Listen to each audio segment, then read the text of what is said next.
Not talk the whole time, or do you guys talk? We're sitting there giving each other credit. Oh, okay. Just checking. What's up, John? How are you? Good. Hi, Stacy. How are you? Good. How about the weather out there today? Huh? Air Canada? Yeah, that's the nickname. It's gonna stick. All right. Well, we just completed our red zone day, so it was a good day. We're always inside, so you guys know how that goes with some of the guys on the report. Other than that, really no changes. Can you help us understand why Mitch is questionable after being full participant all week? Yeah, I think it's for us. Again, it's funny that you go right to the question of this whole the deal. No, you're right though. I mean, it's you're right. Yeah, that's where we have him at, and I mean he's been doing good in practice. I like where he's at. You know, we said early in the week it's going to be like a day by day thing, and so far he's stacked good days together. What have you seen throughout the week that you've liked? Yeah, just the fact that he's executing plays at the speed that we want him to do it at. You can't tell any of the live stuff because you don't know where that's at. So, and regardless of whether how he gets hit, any of that stuff, you'll never know that, whether it's this game or the next game. So, for us, that's hard to judge. But mentally, physically, I feel like so far he's passing the test, and I feel good about it. I just, again, I don't want to say that and then say he's going to be the guy, and then all of a sudden, for whatever reason, he's not. Mitch was kind of saying earlier in the week that it's about him being able to sustain a hit. How do you simulate a hit in practice? You can't. It's hard. So that's the part that we just gotta try to limit him from taking. He's gonna get hit.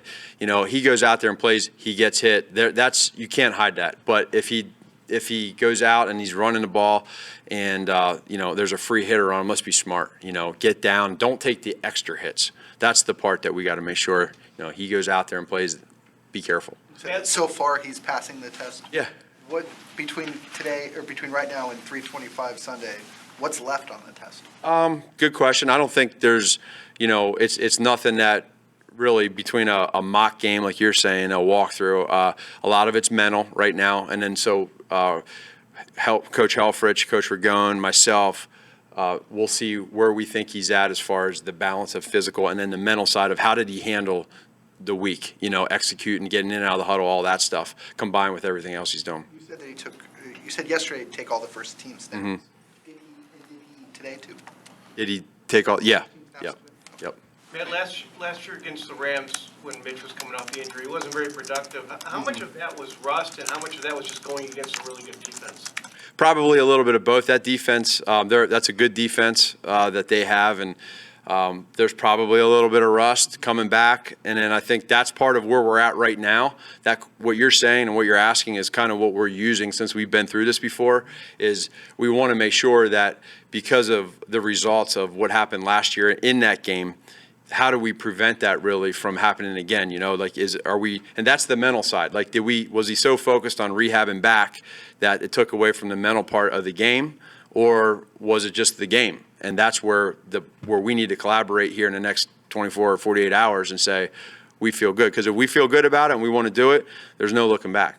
Just in general, does he Mitch? You know, he calls himself a reps guy. Mm-hmm. Does he need just to be more warmed up than others? Because even after the bye last week, he did really well against Miami, but it was a slow start, and in the second half he was better. Does he just need to be more of a well-oiled machine to really get? No, he's fine. He's fine with reps and all that stuff. He's more than fine. I just think it's probably maybe coincidental, but I'm not worried about him whether or not he, you know, fast starts. I think it's in general, it's been more of just our offense has been slow starts than just him. Matt, as you and Harry kind of talk through the right guard, how do you balance maybe the steadiness that Ted brings with his veteran presence versus maybe the upside that Rashad has? Sure, yeah, it's for us, you have a guy that has experience versus a guy that doesn't have experience. So I have ultimate trust in Coach Hiestand and what he thinks, how the week of practice goes, and then where we're at. And so it's an opportunity for both of those guys to show what they can do. We know what one can do in Ted. The other one's a little. Well, we saw in the Vikings game. Rashad got in for a little bit, so we'll see. I think I'm just going to put my trust in Coach Harry, and then we'll talk it through and go from there. He talked to you about last year. You guys had Eric Cush and James Daniels rotate. Yeah. For a little bit. Is that something that could be on the team? It's something that could definitely happen. I'm not opposed to that, and then you can also balance and see, you know, whether it's Ted or Rashad, how are they playing, and we can get a feel for that during the game. We feel comfortable with both.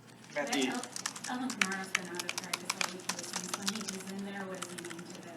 Well, he's such a weapon because he has speed, he has vision, he can, run in between the tackles, he has excellent hands, he's a playmaker, he knows the system. So just everything that he does, he's one of those guys that when you go into a game as a defense coordinator, you got to know where he's at all times. And so that's a challenge for a defensive coordinator. So we'll just have to see where that's at. Matt, the initial reports out of Kansas City today are pretty promising on Mahomes. Are they? Any reaction last night to seeing that happen or Yeah. contact with them? So it's yeah, I was watching it when it happened, and then just going through and seeing everything. I've never had a player specifically that I know that has gone through exactly that. So I didn't know really what could it be until you just hear everything that everybody's saying. I was keeping my fingers crossed, that he's able to that it is good news today, which it sounds like it is. So I don't know the details of it. I just you don't want to see. I don't care who you are and what team. We're all in a fraternity together, and we all want to see people stay healthy. And I hope that things are good. I know that they have a great training staff there with Rick Burkholder and his guys, that they'll do everything they can to get them right. Did your stomach sink last night when you're watching? Yeah, you don't want. Yeah, of course. That's a quarterback that I was there.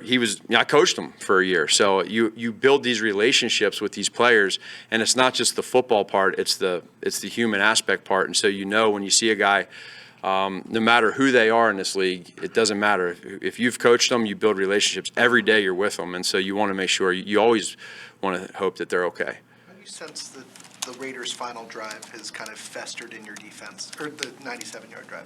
It's kind of festered the last 2 weeks in your defense. I haven't talked about it a whole lot.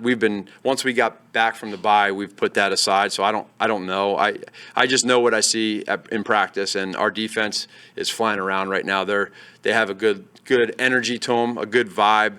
I like that. I like seeing that. So I don't need to ignite it at all. They know what they can and can't do. Matt, it's a small sample size for Mitch this season, but the one stat that's the most different, I think, is yards per attempt this season. I know a lot goes into that stat, but how much of that maybe is the way defenses are playing some of your guys? There's some of that for sure. There's definitely some of that, and it's some of the defensive coordinators that you play. They're just not going to give up the big plays. They're going to let you. Their philosophy is bend but don't break, right? And so some of the D coordinators that we've seen have that philosophy, and that's a part of it. The other side of it too is us. We can control more of that, and we have to figure out ways to do that. And it's just making sure that you don't force it, because teams that think that you will force it, they'll play cover two, they'll play different, they'll play more safeties back end, and it's hard to take shots, and they know that. So it's a little bit of both. Matt, how closely would you say what you're trying to do with your offense mirrors what Andy and Bieniemy are still doing in Kansas City?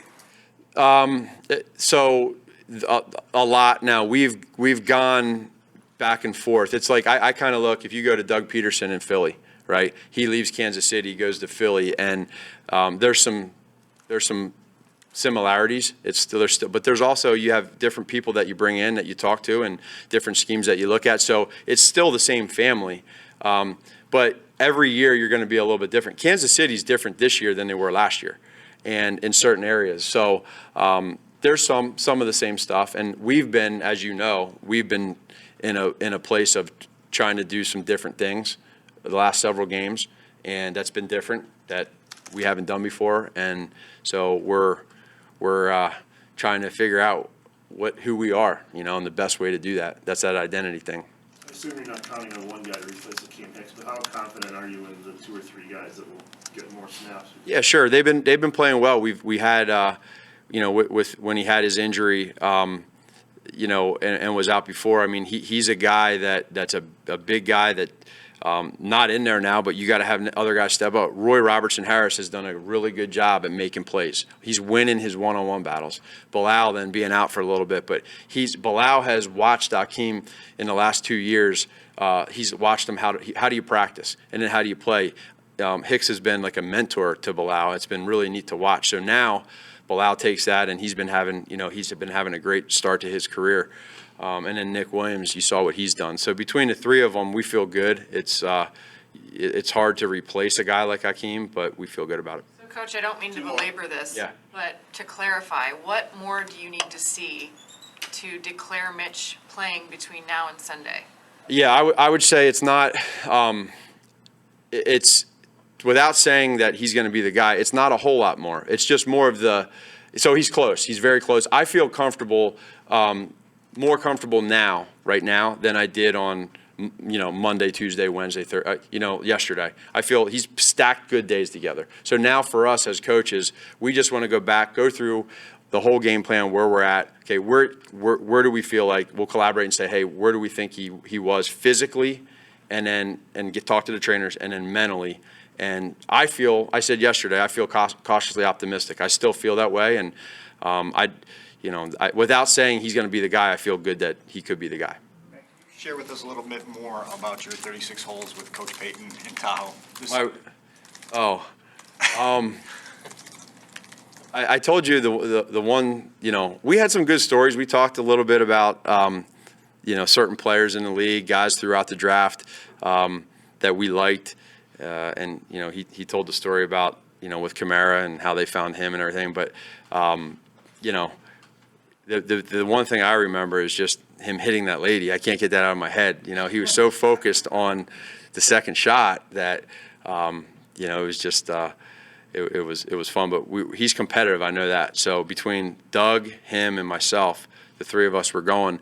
And we wanted to make sure that we beat the AFC coaches the first day, and we did. We got them good. Like, it wasn't even close. So we all felt good about that. But then within our three guys there, we had our own battle, and Doug won. Yeah, I was. Yeah. But the only thing that matters is this weekend. So that's it. Thanks, guys. Thank you, man. Thank you, Thanks, man. Coach. Appreciate it.